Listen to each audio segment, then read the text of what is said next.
खिलते हैं पढ़ पढ़ के सल्ले अला फूल खिलते हैं पढ़ पढ़ के सल्ले।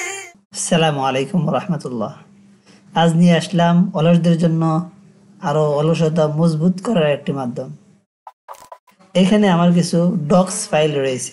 আমি যখন এই ফাইলগুলো তৈরি করি বিভিন্ন ফন্ট দিয়ে, বিভিন্ন সাইজ দিয়ে এবং আমাদের প্রিন্টার থেকে যখন এগুলোকে প্রিন্ট করি তখন খুব ভালোভাবে প্রিন্ট হয়। ঘটনাক্রমে আমাদের প্রিন্টারটা সমস্যা হওয়ার কারণে তাই অন্য জায়গায় আমাদেরকে ফাইলগুলো নিতে হয়েছে, কিন্তু ফাইলগুলো নেওয়ার ফলে ফাইলগুলো ভেঙে গিয়েছে, সুন্দর আর থাকে নাই। তাই এটার জন্য আমাদের পিডিএফ করে অন্য জায়গায় ফাইল নিতে হয়েছে। আর পিডিএফটা আমরা জানি ফাইল অপশনে যাই, তারপরে সেভ আস, এরপরে ব্রাউজার, তারপরে এখানে এক্সটেনশন থেকে পিডিএফ সিলেক্ট করি এবং সেভে ক্লিক করার সাথে সাথে আমাদের সামনে এভাবে পিডিএফ ফাইল ওপেন হয়ে যায়। তাহলে এখন দেখি আমরা মাত্র যে পিডিএফ ফাইলটি বানালাম এটি হলো এই পিডিএফ। তো এইভাবে এক দুইটি ফাইল পিডিএফ বানানো তেমন কোনো ব্যাপার না, কিন্তু যখন 100-200 ফাইল পিডিএফ করে কয়েক মিনিটের মধ্যে পাঠানোর দরকার হইতেছে, অথচ তাহলে এভাবে একটা একটা পিডিএফ করা মোটামুটি অনেক সময়, এটা ধৈর্য ধরে কাজটা করতে হয়, মোটামুটি অনেক সময় ব্যয় করে কাজটা করতে হয়।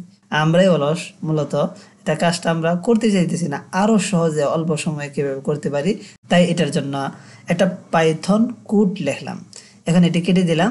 এখানে আমার কিছু ডক্স ফাইল রয়েছে, এই ফাইলগুলোকে আমি পিডিএফ ফাইলে রূপান্তর করব। এগুলোও থাকবে সাথে সাথে পিডিএফ। আমি দেখিয়ে দিচ্ছি এখানে আমার আর কি রয়েছে। এখানে আমি ডক্স নামে একটি ফাইল, এটার মধ্যে আপাতত আমি 6টি ডক্স ফাইল রেখেছি। আর এখানে আমাদের পাইথন কোডটা রেখেছি এবং এটাকে রেখেছি আমি কোথায়, আমি যে অফ করি এই যে মাই ডক্স নামে আমরা এই পাইথন ফোল্ডারের মধ্যে রাখলাম। এখন আমি এটাকে রান করব, আর এটার ভিতরে দেখবেন আরেকটি আলাদা ফাইল হয়ে এটার মধ্যে আমাদের পিডিএফ চলে আসবে। দেখেন, তাহলে এটাকে আমরা রান করতে হবে। রান করার জন্য মাই পাইচার্ম এটাকে অন্তর্ভুক্ত করলাম। এখানে আমাদের কোডটা লেখা আছে, কোডটা আমি দেখিয়ে দিই যেন পরবর্তীতে আপনারা এই কোডটা লিখে কাজ করতে পারেন।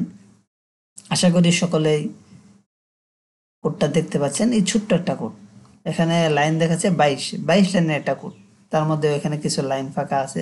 তাহলে 22 বা 20 লাইনের একটা কোড, ছোট্ট একটা কোড। এটাকে আমি এখন রান করব।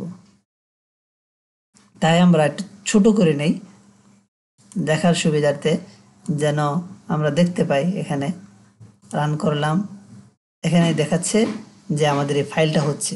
এই যে একটি হয়েছে, এই যে আরেকটি হচ্ছে।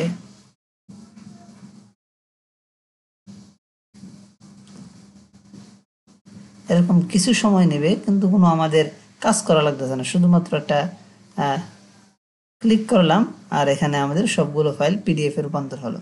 তাহলে কোথায় হলো এখন আমাদের দেখতে হবে। এটাকে আমি একটু বড় করলাম, ভিতরে গিয়ে দেখি এখানে হয় নাই।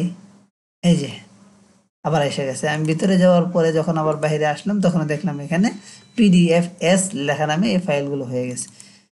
হ্যাঁ, এখানে আমি সবগুলো দেখতে পাচ্ছি এবং ফাইলগুলো খুলে দেখি, হ্যাঁ আমার সব ফন্ট ঠিক আছে, যে স্টাইল ফন্ট কোনো কিছু নষ্ট হয় নাই। একই কাজ অনলাইন থেকেও বিভিন্ন ওয়েবসাইট থেকে করা যায়, এটার মধ্যে ফন্টটা নষ্ট হয়ে যায়, কিন্তু এটার মধ্যে আমাদের ফন্ট অনেক সময় ঠিক থাকে না, নড়চড় হয়ে যায়। তাই এভাবে করাই আমরা নিরাপদ মনে করেছি। আজ এই পর্যন্তই। আসসালামু আলাইকুম রহমতুল্লাহ।